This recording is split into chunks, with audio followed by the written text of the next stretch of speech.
جیسا کہ آپ کو معلوم ہے کہ حضور علیہ الصلاۃ والسلام کی آمد کا چاند نظر آ گیا ہے۔ آج کی میری گفتگو کا جو موضوع ہوگا وہ یہ ہوگا کہ ہم حضور علیہ الصلاۃ والسلام کا میلاد کیوں مناتے ہیں۔ میں نے آپ کے سامنے قرآن مجید فرقان حمید کی ایک آیت پاک تلاوت کی، جس میں رب کائنات نے ارشاد فرمایا، قل، اے میرا محبوب تو کہہ دے۔ رب کائنات نے خود نہیں فرمایا بلکہ اپنے محبوب سے کہا کہ تو کہہ دے۔ جب نماز کی بات آتی ہے تو رب کیا کہتا ہے؟ وَأَقِیمُوا الصَّلَاةَ، نماز قائم کرو۔ آپ پورے کا پورا قرآن اٹھا کے دیکھ لیں، کہیں پہ نہیں لکھا ہوگا قل اقیموا الصلاۃ وآتوا الزکوٰۃ، کہ اے میرا محبوب تو کہہ دے نماز قائم کرو، اے میرا محبوب تو کہہ دے زکوٰۃ دو، اے میرا محبوب تو کہہ دے اگر استطاعت رکھتے ہو تو حج کرو۔ کیوں؟ اس لیے نہیں کہا کیونکہ نماز کا تعلق خود خدا سے ہے، زکوٰۃ کا تعلق خود خدا سے ہے، حج کا تعلق خود خدا سے ہے، صدقات کا تعلق خود خدا سے ہے۔ جب اپنی بات کی خود کہا، جب اپنی بات کی خود کہا نماز قائم کرو، کھاتے نہیں ہو، پیتے نہیں ہو، جاگتے نہیں ہو، صحت نہیں دیتا، محل نہیں دیتا، گاڑی نہیں دیتا، سارا دن کھاتے پھرتے ہو، آؤ میری بارگاہ پہ سجدہ بھی کر لو، میرا شکرانہ بھی کر لو۔ جب اپنی عبادت کی بات آئی فرمایا نماز پڑھو، لیکن جب فضل اور رحمت کی بات آئی فرمایا میرا محبوب تو کہہ دے۔ فضل میں کرتا ہوں، کہنا تو نے ہے، رحمت میں کرتا ہوں، بتانا تو نے ہے، مسرت ان کو ہوگی بتانا تو نے ہے۔ میں اس کی بلا تشبیہ و بلا مثال۔ آپ جائیں کسی بڑے کے پاس، اس کے لنگر خانے چل رہے ہوتے ہیں، لاہور میں کئی جگہ ایسا ہوگا، لنگر خانے چلتے ہیں۔ اب لنگر خانے کے اوپر مالک نہیں بیٹھا ہوتا، مالک نہیں بیٹھا ہوتا بلکہ اس کے ملازم بیٹھے ہوتے۔ اگر مالک ہی دسترخوان کے اوپر بیٹھ جائے اور کہتا پھرے میں یہ کر رہا ہوں، میں یہ کر رہا ہوں، وہ تو مالک تو نہ ہوا۔ وہ عام زبان میں کیا کہیں گے؟ مالک ہے مگر خاندانی نہیں ہے۔ اگر 100 بندوں کو کھانا کھلا رہا ہے، خود ہی کہتا ہے میں کھلا رہا ہوں، میں دے رہا ہوں، میں پلا رہا ہوں۔ مالک ہوتا وہی ہے جس کے لنگر چل رہے ہوں، مالک کا پتہ ہی نہ ہو۔ اگر مالک اپنی ایڈورٹائزنگ ہی خود کرتا پھرے کہ میں دے رہا ہوں، میں کھلا رہا ہوں، میں یہ کر رہا ہوں، آپ کہیں گے ارے نادانو، کھانا تو کھلاتا ہے، 10 باتیں بھی سناتا ہے۔ اب پچھلی میری جو گفتگو ہوئی تھی احسان کے اوپر، ایک ہوتا ہے عدل، ایک ہوتا ہے احسان۔ اللہ پاک نے، ہم کمزور ہیں، وہ طاقتور ہے۔ جب حضور علیہ الصلاۃ والسلام کو رب کائنات نے آپ کو عطا کیا، گنہگاروں کو عطا کیا، مسکینوں کو عطا کیا، یتیموں کو عطا کیا، بے سہارا لوگوں کو عطا کیا، کون جانتا تھا ابو بکر کون ہے؟ کون جانتا تھا عمر کون ہے؟ کون جانتا تھا عثمان کون ہے؟ کون جانتا تھا علی کون ہے؟ کون جانتا تھا؟ اللہ کو کون جانتا تھا؟ اللہ کا خود بتانے والا بھی پیارا مصطفیٰ ہے۔ مفسرین کہتے ہیں، بڑی جرأت کے ساتھ کہوں گا، آپ کیا کہتے ہیں؟ اللہ ایک ہے، اللہ ایک ہے، کیسے پتہ چلا؟ کدھر ہے اللہ؟ دیکھا ہے کسی نے؟ محسوس کیا ہے کسی نے؟ کیا کسی کی آنکھ نے دیکھا ہے؟ آپ کہتے ہیں اللہ ایک ہے، کیوں کہتے ہیں؟ اگر عقل سے پوچھو کافر کون ہے؟ جو عقل کو مانتا ہے، اور مومن وہ ہے جو عشق کو مانتا ہے۔ آپ ہر وقت کہتے ہیں ایک اللہ ہے، ایک اللہ ہے، الحمدللہ الحمدللہ رب العالمین، ایک ہی رب ہے، کیوں کہتے ہیں؟ سوال ہے۔ اس لیے کہتے ہیں کیونکہ میرے مصطفیٰ نے کہا ہے۔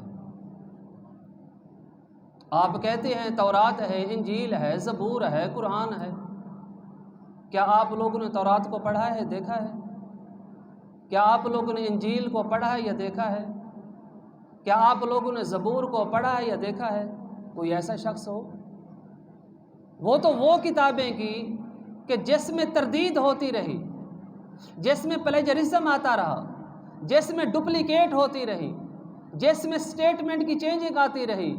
ایک صرف کتاب ہے جس کو قرآن مجید کہتے ہیں، جس کی نہ زبر چینج ہوئی، نہ زیر چینج ہوئی، نہ پیش چینج ہوئی، نہ شد چینج ہوئی، نہ مد چینج ہوئی، نہ نقطہ چینج ہوا۔ کوئی ہے نہیں جو کر سکے۔ قرآن کی طرف میلی آنکھ سے بھی کوئی نہیں دیکھ سکتا، اللہ برباد کر دے۔ کس نے کہا قرآن ان سے افضل ہے؟ جب آپ نے پڑھا ہی نہیں، زبور کو دیکھا ہی نہیں، انجیل کو دیکھا ہی نہیں، تورات کو دیکھا ہی نہیں، اور آپ بڑے کانفیڈنس کے ساتھ کہتے ہیں ہماری کتاب افضل ہے۔ نو ڈاؤٹ افضل ہے۔ کیوں؟ کیونکہ میرے مصطفیٰ نے کہا ہے۔ قبر میں جاؤ گے، منکر نکیر آئیں گے، کسی نے دیکھا ہے؟ بڑے کانفیڈنس پہ ممبر رسول کے اوپر ہم بیٹھ کے کہتے ہیں جی قبر میں جائیں گے، منکر نکیر آئیں گے، سوال ہوگا، یہ ہوگا، وہ ہوگا، پرچے آؤٹ کر دیا ہے۔ کس نے دیکھا؟ کیوں؟ اس لیے مصطفیٰ نے فرمایا ہے۔ ابو بکر جنتی ہے، کس نے دیکھا؟ کسی کو ہے پتہ؟ کس نے کہا کہ ابو بکر جنتی ہے؟ عمر جنتی ہے، علی جنتی ہے، عثمان جنتی ہے، بلال جنتی ہے، عبد الرحمن بن عوف جنتی ہے، سعد بن ابی وقاص جنتی ہے۔ کس نے کہا؟ کسی نے جنت کو دیکھا؟ میرے مصطفیٰ نے کہا یہ سارے جنتی ہیں، 10 کے 10۔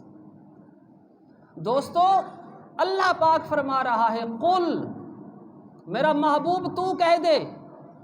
میں اس کے اندر ایک اضافہ کرنا چاہوں گا، رب نے جب اپنا تعارف کروایا خود نہیں کہا کہ میں ہوں، حالانکہ وہ کہتا ہے نحن اقرب الیہ من حبل الورید، میں تو تمہاری شاہ رگ سے بھی قریب رہتا ہوں۔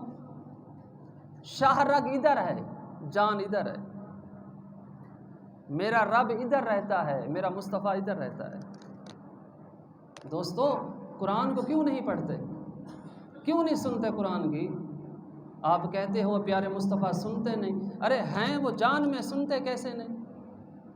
تو امریکہ میں بیٹھ کے اگر 10 نمبر ملا کے ویڈیو بھی دیکھ لیتا ہے، بات بھی سن لیتا ہے، جواب بھی دے دیتا ہے، بیٹھا امریکہ میں ہے، تو وہ تو تیری جان میں بیٹھے ہیں، ان کو پتہ نہیں ہے؟ النبی اولیٰ بالمؤمنین من انفسہم۔ کون سی سٹیٹمنٹ ہے جو آپ کو سمجھ نہیں آتی؟ یا کون سی لینگویج ہے قرآن میں جو آپ کو سمجھ نہیں آتی؟ نفس کا حرف پتہ ہے نا کہ نفس جان کو کہتے ہیں۔ النبی الف لام لگا کے خاص کر دیا، یہ نہیں کہا نبی۔ دیکھیں رب بھی جب اپنے محبوب کو بلاتا ہے ادب سے بلاتا ہے، النبی الف لام لگا دیا۔ جب الف لام لگ جائے وہ خاص ہو جاتا ہے۔ کتاب، یہ کتاب ہے، اس کو کتاب نہیں کہہ سکتے، یہ الکتاب ہے، یہ عام ہے۔ کتاب یہ الکتاب ہے، کسی کی جرت نہیں قرآن کو کہہ دے کتاب ہے۔ وہ کہے گا قرآن مجید وہ کتاب ہے جس میں کوئی شک نہیں، اس میں شک ہو سکتا ہے لیکن اس میں شک نہیں ہو سکتا۔ فرما دیتا الف لام میم ذالک کتاب، الف لام میم حروف مقطعات ہیں، ذالک یہ کتاب، یہ کتاب ہے کہہ دیتا۔ فرمایا ذالک الکتاب، دوستو کتابیں ہزاروں ہوں گی، لاکھوں ہوں گی، کروڑوں ہوں گی، اربی ہوں گی، مگر اس جیسی کتاب نہیں ہوگی۔ اس کو لکھنے والا بھی مشکوک ہوگا، اس کو لکھنے والی پرسنالٹی ڈاؤٹ فل ہوگی، مگر جس نے بھیجا وہ بھی ڈاؤٹ فل نہیں، جس پر بھیجا وہ بھی ڈاؤٹ فل نہیں۔ جب بھیجنے والا بھی بے مثال، جس پہ بھیجی گئی وہ بھی بے مثال، اور جس عثمان غنی نے ہاتھ سے لکھا وہ ہاتھ بھی بے مثال، تو پھر قرآن میں شک نہیں، تو پھر میرے مصطفیٰ کی بشریت اور نورانیت میں شک کیسے آ جاتا ہے؟ میرا رب فرما رہا ہے کل، میرا محبوب کہہ دے لوگوں سمجھو، میں آگے بڑھنا چاہوں تو بڑھ سکتا ہوں، تقریر ختم کرنا چاہوں تو کر سکتا ہوں، مگر آج یہ سمجھانا مقصود ہے۔ ایک چھوٹی سی آیت ہے مگر آپ کو سمجھ ہی نہیں آئی۔ کچھ ہیں جن کو سمجھ آ جاتی ہے، کچھ وہ ہیں جن کی داڑھیاں سفید ہو گئیں، اس آیت کی سمجھ نہیں آئی۔ کل میری بحث ہوئی ایک دوست سے، میرا کلاس فیلو تھا، مجھے بہت دکھ ہوا، مگر میرا اختلاف ہو گیا حضور کے میلاد پہ، حضور کی محبت پہ۔ اس نے صرف اپنے لفظ سے یہ بولا کہ یہ فضول کام ہے، حضور کا میلاد منانا یہ فضول کام ہے، میں نہیں کرتا۔ میں نے کہا کہ تو بہت اچھا ہے لیکن تیرے الفاظ اچھے نہیں ہیں، کیونکہ تو اشرف المخلوقات ہے، تو حضور کا امتی ہے۔ میں نے یہی آیت پڑھ کے سنائی، اس کو سمجھ ہی نہ آئے۔ آپ ریلیٹ کرتے ہیں، آپ ریلیٹ کرتے ہیں، آپ کسی چیز کا تعلق حضور کے میلاد سے بنا لیتے ہیں۔ میں نے اس کو یہی کہا کہ اب مجھے حضور کی حدیث یاد آ رہی ہے، اگر میں آپ سے رشتہ ناتا رکھتا تھا لیکن اب نہیں۔ کیوں؟ کیونکہ حضور کی حدیث ہے کہ لا یؤمن احدکم حتی اکون احب الیہ من والدہ ووالدہ والناس اجمعین۔ حضور علیہ السلام فرما رہے ہیں تم میں کوئی شخص مومن ہو ہی نہیں سکتا، لا یؤمن احدکم۔ کیوں؟ کیا وہ نماز نہیں پڑھتا اس لیے؟ کیا وہ زکوٰۃ نہیں دیتا اس لیے؟ کیا وہ صدقات نہیں دیتا اس لیے؟ کیا وہ حج نہیں کرتا اس لیے؟ نماز، روزہ، حج، زکوٰۃ افضل ہیں اگر آپ کے دل میں میرے مصطفیٰ کی فضیلت ہے۔ فرمایا لا یؤمن احدکم حتی اکون احب الیہ من والدہ ووالدہ والناس اجمعین، تم میں کوئی شخص مومن نہیں ہو سکتا جب تک اپنی اولاد سے، اپنے والدین سے اور تمام جمیع لوگوں سے بڑھ کر مجھ سے محبت نہ کرے، اور میں اس سے ہم کلام ہوں جو حضور کی ولادت کی خوشی میں کہے یہ فضول کام ہے۔ دوستو اس وجہ سے رب کائنات نے فرمایا قل، اے میرا محبوب تو کہہ دے، جب اپنا انٹروڈکشن کروایا فرمایا قل هو اللہ احد، تو کہہ دے وہ ایک ہے، وہ ایک ہے۔ خود کہہ دیتا، شارگ سے قریب ہے، اپنا تعارف بھی کرواتا ہے تو مصطفیٰ کی زبان سے کہلوانا اچھا لگتا ہے، مصطفیٰ کی زبان سے بولنا میرے رب کو اچھا لگتا ہے۔ رب ہے، ایک ہے، ہر جگہ موجود ہے، مصطفیٰ تو کہہ دے۔ آگے فرمایا قل یا ایھا الکافرون، یہ جو تو کافروں سے گفتگو کرتا ہے نا، میں کر سکتا ہوں، میں نے تو ان کو پیدا کیا ہے نا۔ ابو جہل کو پیدا بھی تو خدا نے کیا تھا، ابو لہب کو بھی تو خدا نے کیا تھا، مگر جب ہم کلام ہوتا ہے کہتے ہیں میں خود نہیں ہوتا تو ہو۔ قل، سارا کچھ پڑھتے ہو، روزانہ نمازوں میں پڑھتے ہو، مگر معنی کا پتہ نہیں ہے۔ قل، اے میرا محبوب کہہ دے یا ایھا الکافرون، اے کافرو، لا اعبدو، میں اس کی عبادت نہیں کروں گا جس کی تم عبادت کرتے ہو، میں بتوں کی پوجا نہیں کروں گا جس بتوں کی تم پوجا کرتے ہو۔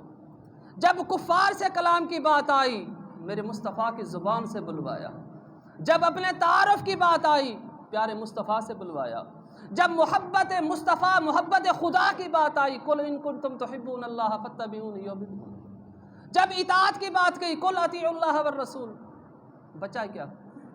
تعارف بھی مصطفیٰ کی زبان سے، محبت بھی میرے مصطفیٰ کی زبان سے، اطاعت بھی میرے مصطفیٰ کی زبان سے۔ جب فضل اور رحمت کی بات آئی فرمایا تو کہہ دے، میں نہیں کہتا، میں رب ہوں، کیوں کہوں؟ جب رب آپ سے بات کرے، لوگوں یہ میں آپ کے دلوں کے اندر اتارنا چاہتا ہوں یہ آیت، قل تو کہہ دے، کہلوا خدا رہا ہے، کہے مصطفیٰ رہا ہے۔ فرمایا جب میں ان سے اطاعت کی بات کروں تو کرتا ہے، جب میں محبت کی بات کروں تو کرتا ہے، جب میں معصیت رسول اور معصیت خدا کی بات کروں تو کرتا ہے۔ میں خدا ہو کر ان سے بات آپ کے وسیلے سے کرتا ہوں، یہ ڈائریکٹ تیرے ساتھ نہیں میرے ساتھ بات کرنا چاہتے ہیں۔ آج یہی کہتا ہے نا ملا کہ گھر میں بیٹھے رہو، اللہ سے ڈائریکٹ مانگو۔ اوے اللہ کے بندے، اللہ نے تجھے دین ڈائریکٹ نہیں دیا، تو خود خدا کو ڈائریکٹ لینا چاہتا ہے۔ اللہ کا دین کون ہے جس کو ڈائریکٹ ملا ہو؟ آج تو کہے میں حضور کو نہیں مانتا، حشر تیرا کیا ہوتا ہے دیکھ لینا پھر۔ ارے نادان، جس کے صدقے سے تجھے سب کچھ ملا، آج اس کا مہینہ آ جائے تجھے بیماری پڑ جاتی ہے، پھر کہتے ہیں یہ انتشار کرتے ہیں میں قرآن پڑھ رہا ہوں۔ قل، اے میرا محبوب تو کہہ دے، بفضل اللہ وبرحمتہ فبذلک فلیفرحوا، کہ جب تم پر اللہ تعالیٰ کی طرف سے کوئی فضل ہو جائے، کوئی رحمت ہو جائے، فلیفرحوا، پھر خوشیاں منایا کرو، فرحت منایا کرو، خوشیاں منایا کرو، گلوں میں نکل جایا کرو، گھر میں نہ بیٹھا کرو۔ خوشی کیا ہوتی ہے؟ محفلیں سجانا۔ خوشی کیا ہوتی ہے؟ بندوں کو اکٹھا کرنا۔ خوشی کیا ہوتی ہے؟ دو چار دیگیں پکا لینا۔ خوشی کیا ہوتی ہے؟ جو یتیم ہیں مسکین ہیں ان کو کھانا کھلا دینا، یہی خوشی ہے نا، اور کیا ہے؟ فرمایا قل بفضل اللہ وبرحمتہ فبذلک فلیفرحوا، اے میرا محبوب تو کہہ دے جب تم پر کوئی فضل ہو جائے، جب تم پر کوئی رحمت ہو جائے، خوشیاں منایا کرو۔ اب اس آیت کے اندر کون سی مشکل چیز ہے جو سمجھ نہیں آتی؟ یہ ثبوت قطعی کے ساتھ رب فرما رہا ہے، آگے ایکسپلینیشن بھی کر دی۔ جب خوشی مناؤ گے اس کے لیے پھر ٹینٹ بھی لینے پڑیں گے، اس کے لیے پھر سپیکر کا انتظام بھی کرنا پڑے گا، اس کے لیے پھر دیگ کے لیے چاول بھی لینے پڑیں گے، اس کے لیے پھر لوگوں کو دعوت نامے بھی دینے رہیں گے، پیسے لگتے ہیں نا، پیسوں کے بغیر تو کچھ نہیں ہوتا۔ اب رب نے اس کی بھی وضاحت کر دی، فرمایا ہوا وہ ہو جو تم خوشی منا رہے ہو، ہوا خیر وہ بہتر ہے، خیر مما یجمعون، یہ جو خزانہ ہے، یہ جو آپ کے گھروں میں بینکوں میں پڑا ہوا ہے، اگر وہ خزانہ اس میں خرچ کر لو، جو تم پر رحمت ہوئی ہے، جو تم پر فضل ہوا ہے، وہ بہتر ہے۔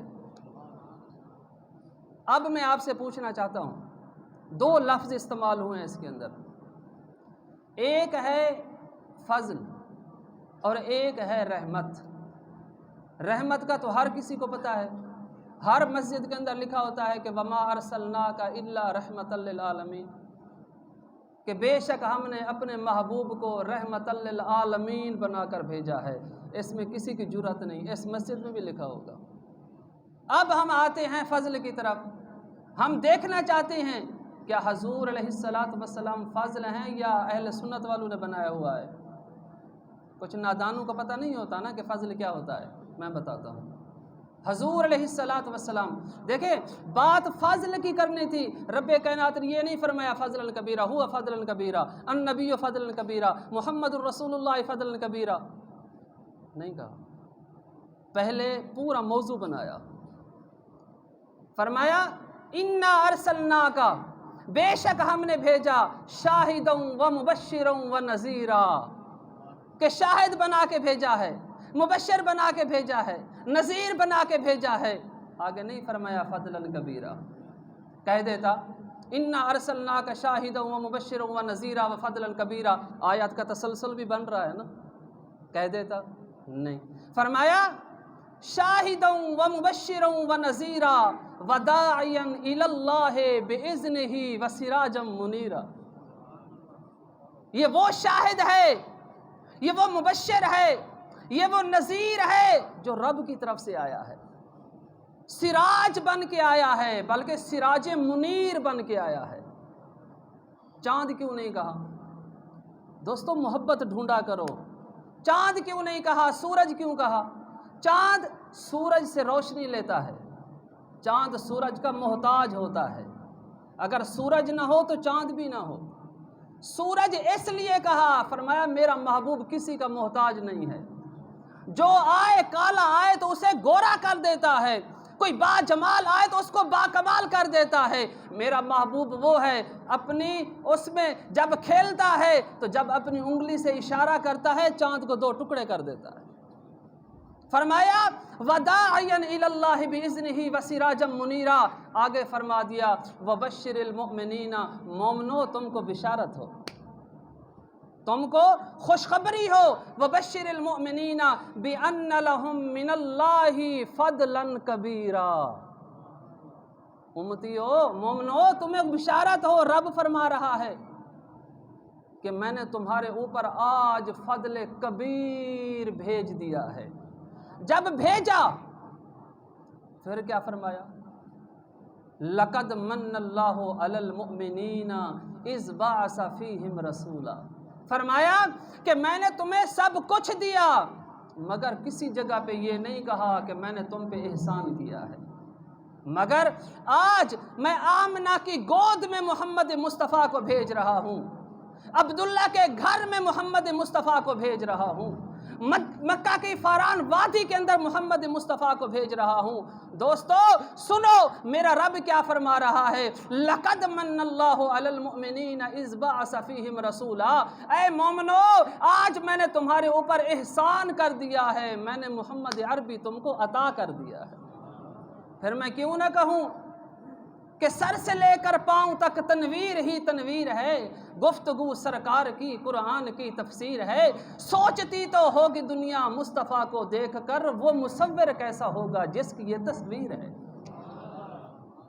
جب بھیجا فرمایا بفضل اللہ وبرحمتہ فبذلک فلیفرحوا ھو خیر مما یجمعون، جب تم پر فضل ہو جائے، جب تم پر رحمت ہو جائے خوشیاں منایا کرو، یہ جو خزانے گھر میں سنبھال کے رکھے ہوئے ہیں میرے مصطفیٰ کی ولادت کی خوشی میں بانٹ دیا کرو، وہی خیر ہے، یہ قرآن ہے۔ دوسری چیز ہم ہمیشہ وہی چیز فالو کرتے ہیں شروع سے سلف الصالحین سے، جو قرآن میں ہو حدیث میں ہو، ایسی چیز جس کی خلاف ورزی نہ قرآن سے ہو نہ حدیث سے ہو وہ بھی باعث برکت ہوتی ہے۔ جس سے آپ کے دین کو طاقت ملے، جس سے آپ کے دین کا فروغ ملے، اس سے دین کو طاقت ملتی ہے۔